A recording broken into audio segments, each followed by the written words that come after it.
군인들이 사채업자에게 넘긴 담보는 암구호였습니다. 전북경찰청 등 수사기관은 군사기밀 유출 혐의로 충청 지역 부대에서 근무하는 복수의 군인을 조사하고 있습니다.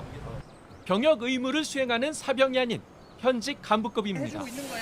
수사기관은 이들이 사채업자에게 돈을 빌리며 3급 비밀인 암구호를 유출한 것으로 파악하고 있습니다. 암구호는 군대에서 적과 아군을 식별하는 기밀인 만큼 전 군이 영향을 받습니다. 한 번 유출되면 즉시 폐기하고 새로 만들어야 할 정도로 보안성이 강조됩니다. 이번 수사는 군과 검경이 함께 진행했으며 여러 차례 압수수색을 통해 증거물을 확보한 것으로 알려졌습니다. 군사기밀을 유출한 혐의로 재판에 넘겨진 정보사 군무원이 7년 전부터 중국 측에 포섭돼 기밀을 넘겨온 걸로 조사됐습니다. 그 대가로 받은 돈이 지금까지 파악된 것만 1억 6천만 원이 넘는데 당국은 북한과의 관련성도 확인하고 있습니다. 김재현 기자입니다.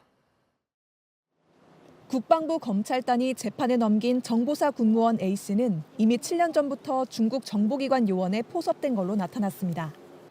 자신이 구축한 공작원들을 접촉하러 중국에 갔다가 오히려 포섭된 겁니다. 이후 2019년부터 약 5년에 걸쳐 블랙요원 명단 등 군사기밀 30건을 중국 측에 빼돌린 것으로 파악됐습니다. 대가로 현금 1억 6천여만 원을 받았습니다.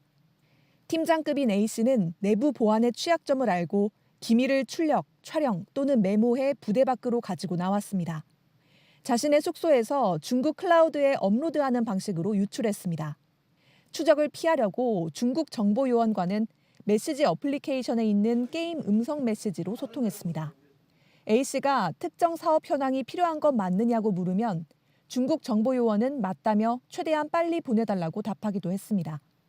A씨는 위험해서 접근이 힘든데 서둘러 보겠다고 상황을 전하거나 자료를 더 보내는 대가로 돈을 요구하기도 했습니다.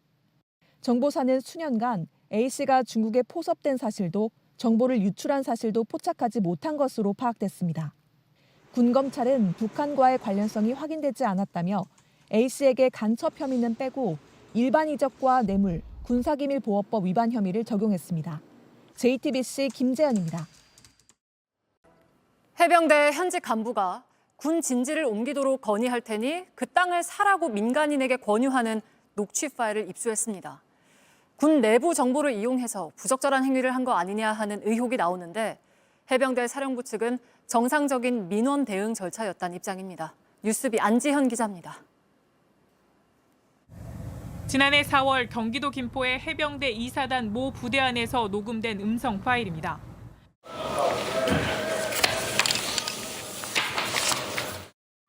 당시 2사단 소속으로 A대대의 대대장을 맡고 있는 박모 중령이 이야기를 꺼냅니다. 군 방어시설인 부대 진지가 있는 곳 근처에 도로가 들어설 거란 얘기입니다. 고속도로 처음 구간이에요. 대화 상대방은 지역 건설업자와 그의 지인. 지역 건설업자가 지인에게 군 시설이 있는 땅이 있는데 곧 빠질 수 있으니 사보자며 박중령을 소개해 준 겁니다. 결정해서 사야죠. 그래서 해야지. 해당 토지는 군 소유가 아닌 민간이 소유한 토지입니다. 박중령은 해당 지역 진지를 사용하지 않는 방향으로 작전 계획을 바꾸도록 상부에 건의해 보겠다고 말합니다.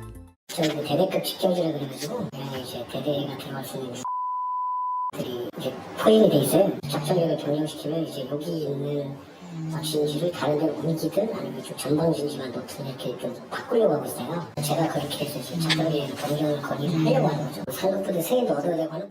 가능성이 높다고도 얘기합니다. 높죠. 주변 지역의 변화가 많기 때문에 타당성은 높다는 거지. 지금 공감대는 많이 형성되어 있는 상태고요. 구체적인 시기도 언급합니다.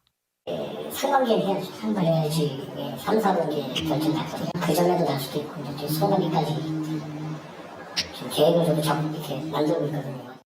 건설업자는 치고 빠져야 한다는 말을 거듭합니다. 공장은 이미 대출 잘 나와. 팔아서 거기 홈페이지 도장 발사 한 대로 팔자 이 말이야. 치고 빠져면 되는 거야. 박중령은 투자 가치가 있다는 취지의 말을 이어갑니다. 계획 관리가 관리적 중에 제일 좋은 거죠. 도시적 제거하고 면적도 많이 쓸 수 있고 허용되는 종목도 많고 도시를 치는 사업주가 있거든요. 해당 토지는 현재 군사시설 보호구역에서 해제되지 않은 것으로 확인됐습니다. 건설업자는 JTBC 취재진에 인근 토지를 구매하려고 한 적은 있으나 결국 비싸서 포기했고 군사 정보를 듣고 땅을 사려고 한 적은 없다는 입장입니다. 해병대 사령부 측은 박중영이 작전 계획 변경을 상급 부대에 건의할 것이라는 내용을 언급한 적이 없고 박중영의 목소리가 맞는지 검증이 어렵다며 의혹 자체를 부인했습니다. 또 현행 법령에 따라 일반적인 사례를 안내한 것일 뿐이라고 해명했습니다. 현행 군사기지 관련 법령에 따르면 토지주와 건물주 그리고 이를 위임받은 사람에 한해 군의 사전 상담을 요청할 수 있습니다. 하지만 박중영이 만난 두 사람은 허가를 받으려는 토지주가 아닌 투기를 하려는 사람들이었습니다. JTBC 안지연입니다.